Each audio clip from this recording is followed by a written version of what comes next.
Frank Jensen. Ja. Hej. Må du snakke med os? Kort. Det handler om omskæring. Nej, tak. Det er bare et kort spørgsmål. Nej, tak. Ja. Det er fordi, vi er ved at lave et program om omskæring. Nej. Om det her med, at... Jeg skal til kirke. Ja, okay. Mogens Jensen. Vi skal være gode ved dyrene. Vi skal være gode ved dyrene. Har du 2 sekunder? Det er 1 spørgsmål. Det er 2. Det var det, der virkede. Det er 2. Ja, vi skal jo vide, hvem I er. Hej, Sofie Løde. Du må gerne være med. Jo. Det er fordi, vi laver et program om omskæring, hvor vi godt vil prøve at... Det er Carsten, der tager den. Du får altså skat og omskæring. Hvad er det for en lortetjans, der sagde Sådan er det. Jeg regner med på et eller andet tidspunkt, så falder der en appelsin ned i min turban, ikke? Det er et program til DR, jeg laver om omskæring, som handler om det her med, at... Ved du hvad? Jamen ikke, altså omskæring, det synes jeg ikke, jeg skal sige noget om. I Danmark er det nærmest en nationalsport, at vi gør grin med det, vi ikke rigtig forstår. Men hvad sker der egentlig, hvis man tager ud i virkeligheden og fortæller sine vittigheder til dem, de går ud over? Det er jeg i gang med at finde ud af. Og i dag kaster jeg mig over forhuden. Vores politikere de løber jo hurtigt væk, når man spørger ind til omskæring af små drengebørn. Men nu skal jeg mødes med en jøde. Han vil gerne snakke om det her. Og så vil jeg prøve at finde ud af, er det et bindegalt forældet ritual, eller er det bare mig, der er en blødsøden hedning? Velkommen til. Tak skal du have. Dejligt, du vil komme på besøg. Hvor er du sød. Tak fordi vi må. Og du har disket op med... Jeg har taget dadler med. Dadler? Ej, godt. De er fra Israel. De købte i Brugsen, men de er fra Israel. Godt. Så det er helt okay. Må man ikke spise det, hvis det ikke er fra Israel? Nej, men så er det ikke lige så sjovt, Nå. tænkte jeg, når vi skulle mødes. Nej, godt. Ja. Hyggeligt. Ja, ikke? Er du altid så fin i tøjet? Nej, det er fordi, jeg skal i fjernsynet. jeg er jo halv. Ikke? Jeg er halv dansk, halv israelsk, halv jødisk, halv kristen. Altså, min mor er helt almindelig dansk, og min far er israel og jøde. Altså, i den her tid, hvor man har snakket omskæring, der har været meget jøde. Altså, hvis der skal spise flæskesteg, så er jeg ikke så meget jøde. Fordi jeg kan godt lide flæskesteg. Fordi ellers måtte du ikke spise flæskesteg? Nej, så føler man sig ikke særlig jødisk, fordi der er jødiske spiseregler. Så du rager til dig det, du godt kan lide? Alt til mig, jeg godt kan lide. Men det er da genialt. Men hvorfor i alverden så tage den der del, hvor du torturerer dine egne børn? Vi torturerer ikke vores børn. Hvorfor? Omskæring er et lille bitte indgreb, men det er sindssygt vigtigt for at være en del af det jødiske folk. Det er ikke forkert. Det er faktisk, det gør ondt, men det er en venlig ting. Og barnet bliver introduceret, men jeg er jo så glad for at være omskåret. Du kan ikke sige, at det er en venlig ting, at barnet ligger og skriger i smerte. Jeg føler det som en venlig gave til mig, at mine forældre lå mig omskære. For så er jeg med. 100%. Den religiøse forklaring på jødisk omskæring, hvorfor er det egentlig, de omskærer? Og det er jo den fine historie om, at Abraham og Sara ikke kan få børn, og de er jo cirka 99 år gamle, så der er der nok en grund til. Men Gud tilbyder så at gøre Abraham og Sara frugtbare, hvis de til gengæld lover at omskære alle deres fremtidige drengebørn. Og det siger de så ja til, og siden da har alle andre jøder også omskåret deres drenge.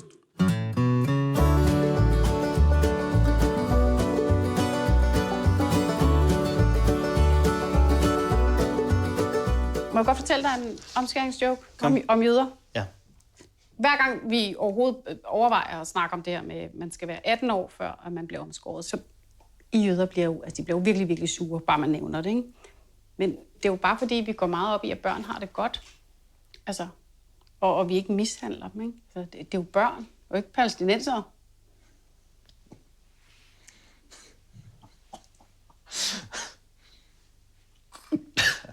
Der var du streng, ja. Der tog du jo begge ting, ikke? Både det, at vi blev beskyldt for at være rigtig onde ved børn, og at vi blev beskyldt for at være onde ved palæstinensere.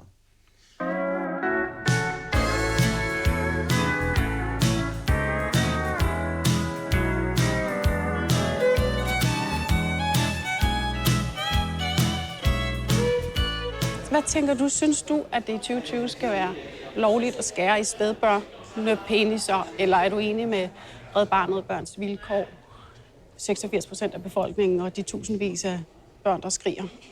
på et forbud. Ja, men sådan... Så sort-hvidt synes jeg nok bare ikke lige, det er. Men jeg har det bare selv sådan, at vi står med noget, der er en årtusind gammel tradition, man er nødt til at respektere. Men helt ærligt, Marie, hånden på hjertet. Synes du, det er et argument for at få lov til noget som helst? At det er en gammel tradition? Ja, det synes jeg faktisk.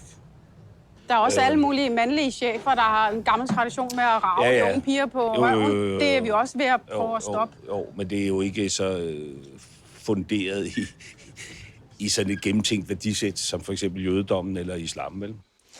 Hvorfor har du ikke taget den her på? Jeg plejer at have en i ærmet, hvis jeg nu skal ud.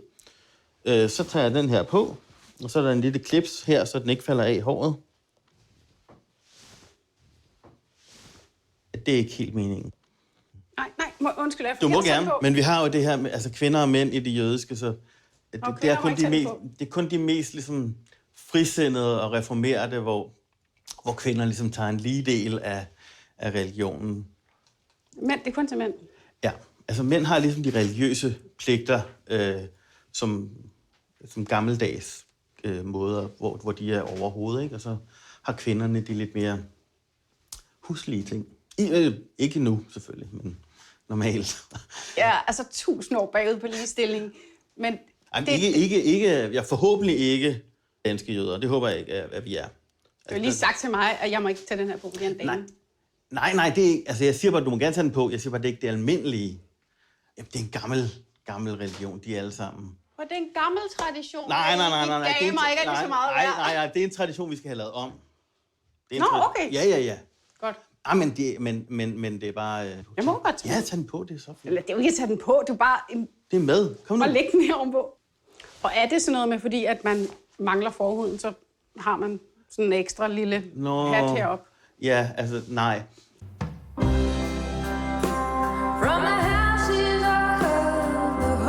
Nu har jeg jo faktisk fundet nogle politikere, der gerne vil tale om omskæring.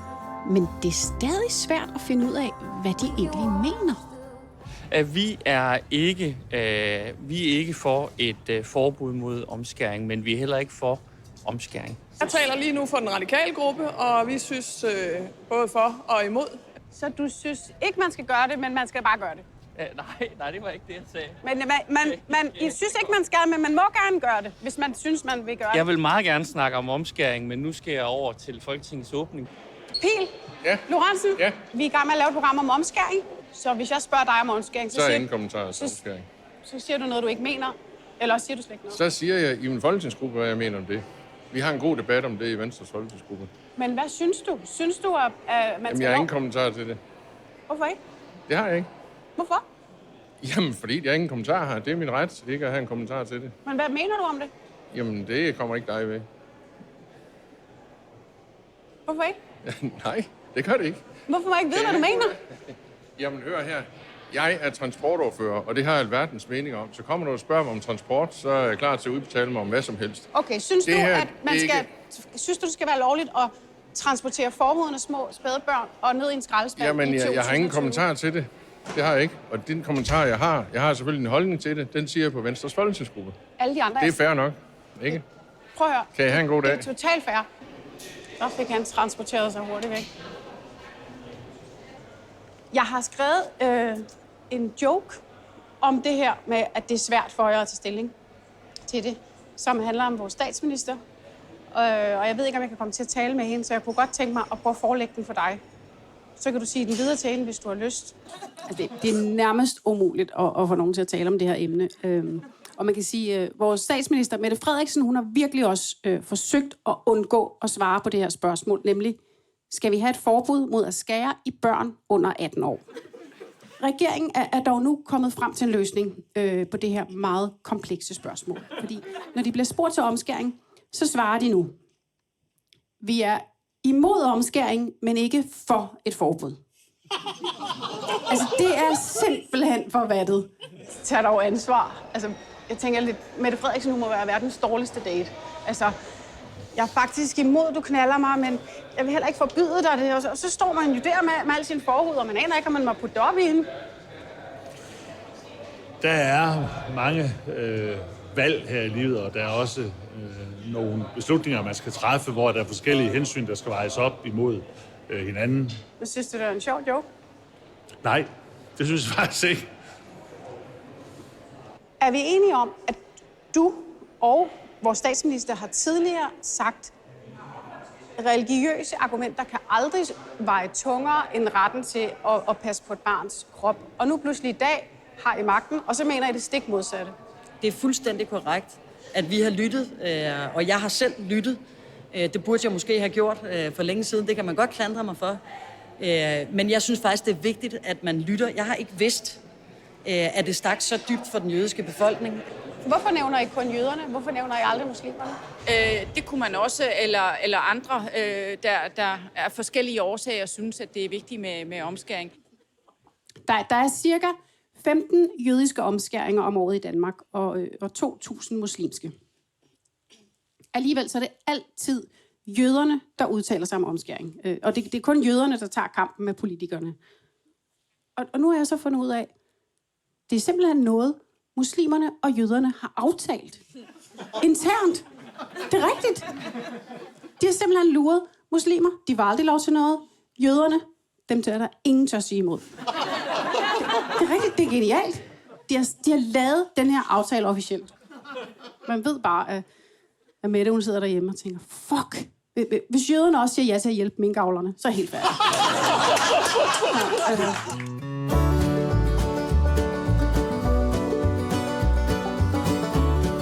Og nu skal jeg mødes med en af de muslimer, der har været med til at lave den her aftale. Du kan sådan set sidde, hvor vi har lyst til. Vil du sidde oven på bedetæppet? Det har vi, ja, vi har en her. Den her må du gerne sidde på. I har simpelthen aftalt, at muslimerne skal holde mund, og jøderne tager den her med omskæring. Jeg var med i flere møder, hvor vi har drøftet det her med, at det er bedst, at det er jøderne, de danske jøder, som er i forfronten. Ja. I har simpelthen aftalt det? Det er jo genialt. Ja. Men hvordan har I aftalt det? Altså, er det jøderne, der har ringet til jer og sagt, please, bare lad som om I holder jeres mund her, for ellers får vi ikke vores vilje? Eller er det jer, der har ringet til jøderne og sagt, kan I ikke tage den her for os? Altså, vi har jo haft flere møder, hvor vi drøftede om, hvad der var mest strategisk. Så har vi jo været enige om, at det bedst var, hvis jøderne tog, så er det. Hånden på hjertet, altså passer det jer meget godt, at muslimerne de holder mund i den her debat? Det tror jeg er godt, både for dem og for os. Man kan sige, muslimerne de kan jo virkelig bruge det her fremadrettet, ikke? De skal jo slet ikke kæmpe for retten til at bære burka. De kan bare sige, nej, det her, det er bare en kæmpe stor kalot.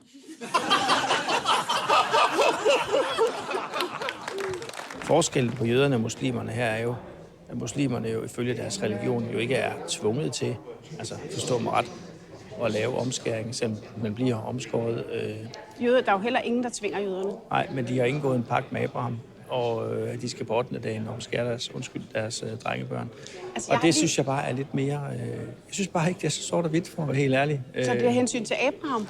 Nej, det er hensyn til, at vi også skulle kunne tage et hensyn til religiøse minoriteter i det her land. Hvordan ville du have det, hvis du var muslim, og du sad derhjemme og så vores statsminister sige, vi laver ikke et forbud af hensyn til jøderne? Hvordan tror du, det føles som muslim? Jeg har ikke hørt muslimer være krænket over det, men... Det er fordi, det ikke til at sige noget. Men alle bliver krænket i nogle stunder, så... Men hvad tænker du som muslim, når du sidder og hører vores statsminister sige, jamen det er hensyn til jøderne? Hun nævner ikke muslimerne med et ord. Jamen, det betyder også meget for muslimer at blive drengeomskåret. Der er omkring 1.000 til 2.000 drengeomskæringer, altså ikke-medicinske drengeomskæringer i Danmark hvert år. Et sted mellem 10 til 15 af dem er jødiske, resten de muslimske. Så hvorfor skulle det ikke være vigtigt for muslimer? Der er sågar nogle muslimske kulturer, hvor man har omskæringsfester. Det er en stor begivenhed. Fester, man bliver så klædt ud. Så unge ligger og hyler og bløder, og så er de voksne fester? Nej, sådan kan man ikke sige det. Altså det måde, det foregår på, det er jo, at man fester, og man er tilfredse med med den religiøse ritual, der er sket. Det er klart, barnet kan jo ikke sige til eller fra. Men der er nogle kulturer, hvor børnene er lidt ældre. Hos tyrkerne måske 8, 10, 12 års alderen. Hvor de bliver klædt ud og, som prinser. Og får sådan nogle turbaner på, og der står måltid, og på den måde så får man... Det lyder sjovt. Ja, men det er mest i Tyrkiet. Barnet bliver klædt ud som en prins? Ja, det bliver klædt ud som en prins. Efter man er omskåret, så får man sådan fine klæder på, og man fejrer simpelthen den tradition, som jo går tilbage til Abraham. Hvis omskæring aldrig havde været noget, der foregået, Ja. og der var en, der kom og foreslog det, hey Jonathan, skal vi ikke gøre det her i vores fællesskab? Vi lige snapper forhuden af vores små børn. Vil du synes, det var en dårlig idé? Ja, forfærdelig dårlig idé. En forfærdelig dårlig idé. Ja. Vi påfører ikke børn smerte for sjov på den måde. Det her er bare ikke for sjov. Det her er dyb identitet. En dyb tilknytning til et årtusind gammelt folk, der har holdt fast i de her traditioner. Så alle efter Abraham, hver en søn, hver et barn, hver et søn, hver et barn, helt frem til mig, har med det her lille indgreb, som medfører smerte, vist Gud, at det er den her pagt, vi har. Det er den her pagt, vi har sammen. Du startede med Abraham, jeg fører den videre. Og jeg er glad for, at jeg er en del af det. Hvor vigtigt vil du sige, omskæring er for dig? Jamen, det er jo en del af min identitet. Det er en del af Navid, og det er en del af det med at blive vokset op i et muslimsk fællesskab. Jeg føler, at mine forældre har været med til at tegne mig og give mig en muslimsk opdragelse. Og på den måde føler jeg mig stolt og glad for, at de tog det valg på vegne af mig. Jeg synes jo, det er fuldstændig vanvittigt, at I skærer i jeres små drengebørn. Altså, hvorfor er det, at det er så vigtigt for jer? For os muslimer er det vigtigt, at vores drengebørn de bliver omskåret. Det er en del af vores religiøse praksis, en tradition, som vi følger. En tradition, som går tilbage 4.000 år. At man ser bort fra den historie og siger, jamen, det var bare noget middelalderligt. Det synes jeg er kulturel arrogance.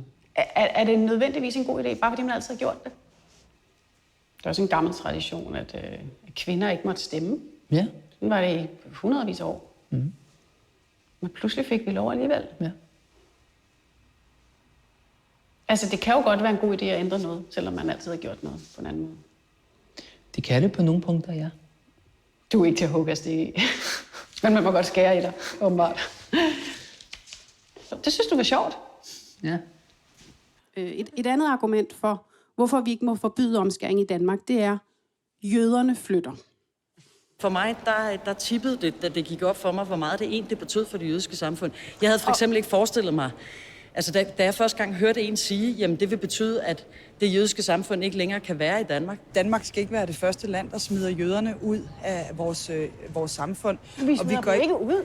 Nej, men det gør man jo ved. Ja, men hvis man ikke også heller har mulighed for at praktisere sin religion, så tror jeg i hvert fald, at der er mange jøder, der vil opfatte det som et farvel. Men der er jo ingen, der tvinger jøderne til at flytte. Altså, vi synes jo alle sammen bare, de skal være her. Det er jo noget, de selv bestemmer. Jo, men hvis det har den konsekvens, når vi indfører noget lovgivning. Men altså, det der med, at I tror med at flytte, ikke? Men altså, er det bare noget, I siger for sådan op for... Men så har du ikke forstået, hvor vigtigt det er for os jo. Det her ritual, det er virkelig vigtigt. Der er jo ingen, der er i gang med at udstøde jer. Det er jo bare jer, der siger, at I vil flytte. I behøver ikke flytte. Vi vil gerne have, at I bliver. Nej, altså, I kan ikke på den ene side forbyde et ritual, vi holder enormt meget af, og så samtidig sige, at det ikke handler om jøder, eller det handler ikke om jer. Hvis I forbyder noget, der er så centralt i den måde, jøder, vi opfatter os selv på, og den måde, vi er jøder på, jamen, så er vi jo ikke en del af fællesskabet. Så er vi ikke en del af det danske fællesskab på samme måde. Så er vi kriminelle. Jøderne, de siger, at hvis der kommer et forbud mod at skære i sine egne små børn her i Danmark, så vil de flytte. Vil muslimerne også flytte? Jeg kan jo ikke tale på vegne af danske muslimer. Jeg kan bare konstatere, at det vil være en stor omvæltning, som danske muslimer skal kunne forholde sig til. Men der er ikke nogen muslimer, der har troet med at forlade, eller muslimske organisationer, der har troet med at forlade Danmark. Mm-hmm. Det vil nok heller ikke virke helt på samme måde, som når jøderne bruger argumentet. Nej.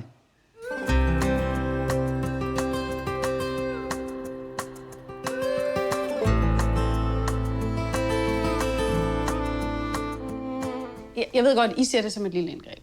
Martin Krasnik, kender du ham? Ja. Den rødhårede jøde fra Weekendavisen, som Mette Frederiksen udtaler sig til, når det handler om omskæring. Han kalder omskæring for et lille niv i tissemanden. Mm. Det er måske en underdrivelse. Ja, fordi et niv, det er jo... Der går ikke hul. Det er jo bare sådan der. Nej. Så det er vi enige om. Det er det jo ikke. Ja, jeg har prøvet sådan at sige, det er værre end en hudafskrabning, og mindre end at brække sin arm.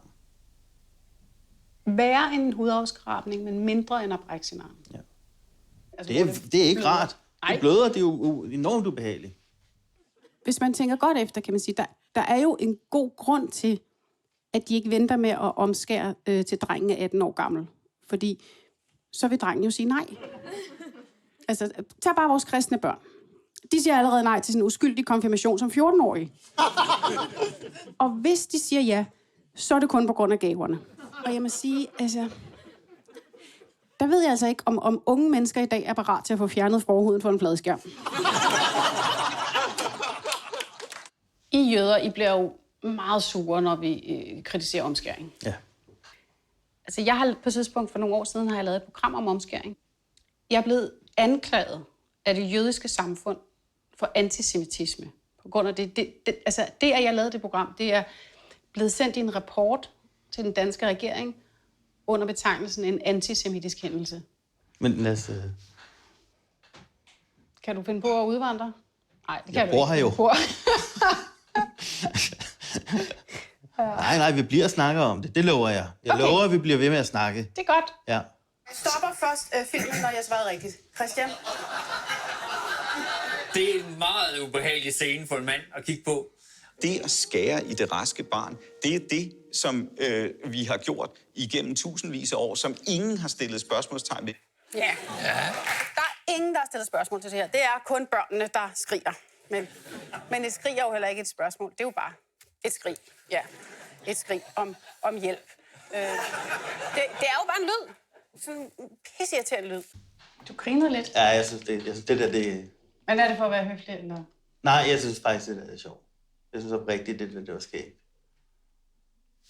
Men altså, Finn gør det bedste, han kan. Han er en god mand. Meget, meget god mand. Jeg synes ikke, det er fair at beskylde dig for at være antisemit. Du er ikke antisemit. Du er ikke noget, der ligner. Det der er ikke antisemitisk. Men vi synes altså ikke, gråd og pisseirriterende. Hvad synes I så om den lyd, når jeres små børn ligger og skriger af smerte, fordi de er blevet skåret i Vi synes, penis? det er synd. Vi er ikke i gang med at argumentere. Vi er i gang med at prøve at finde hinanden i vores ret store forskellighed. Jeg har jo tænkt meget over omskæring, som du nok fornemmer. Muligvis alt for meget, i forhold til, at jeg slet ikke selv har en penis. Men jeg har prøvet at sætte mig i forhudens sted. Jeg har faktisk prøvet at forestille mig, hvordan er det at være en lille bitte forhud. Ja. Jeg har skrevet en sang om det. Okay. Vil du høre den? Ja. Du synger bare med. Jeg er med. Jeg er den lille bitte forhud, der håber på et forbud. Hvorfor skal jeg stadig skæres af? Kan jeg ikke forstå, jeg er en lille følsom sag. Ikke engang fyldt et år, har allerede et blødende sår. Hvorfor skal jeg allerede skæres bort? Kan vi ikke vente til os må stemme og få kørekort? Nogle gange vil jeg ønske, jeg var født som en tøs. Sådan en drengediller er ret forsvarsløs. Hvorfor skal jeg fødes til sådan en dumme bød? Bare fordi jeg hænger mellem benene på en jød. Ja, det kunne også være muslim, ikke? Helt ærligt. Det føles... Man er lidt mere tryg, når man laver jokes om jøder, end om muslimer. Ja.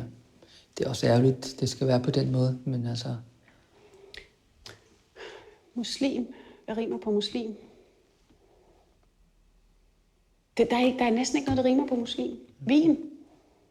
Nej. Vin og svin, det er kun de ting, I ikke rører med det. Hvorfor skal jeg starte livet med sådan et smertevin? Bare fordi jeg hænger mellem benene på en muslim. Ja. Hvorfor skal jeg stadig skæres af? Kan I ikke forstå, jeg er en lille følsom sag? Nu kan du den, du må tage med, Jonas. Jeg synger ikke med. Det var en meget, meget smuk sang. Jeg synes også det er et fint indspark i debatten. Det synes jeg er fair nok. Altså at se det fra forhudets synspunkt. Synes du det? Ja, det synes jeg er ok. Altså, jeg bryder mig ikke om, at man ønsker at forbyde noget af det, vi synes er vigtigt. Men jeg tror, det er måske meget sundt for snakken, vi har, at man kan synge lidt og grine lidt, for at komme hinanden lidt nærmere. Skal vi synge omkvædet sammen, så? Okay. Er du klar? Mm. Jeg er den lille bitte forhud, der håber på et forbud. Hvorfor skal jeg stadig skæres af? Kan I ikke forstå, jeg er en lille følsom sag. Jeg er den lille bitte forhud, der håber på et forbud. Hvorfor skal jeg stadig skæres af? Kan I ikke forstå, jeg er en lille følsom sag.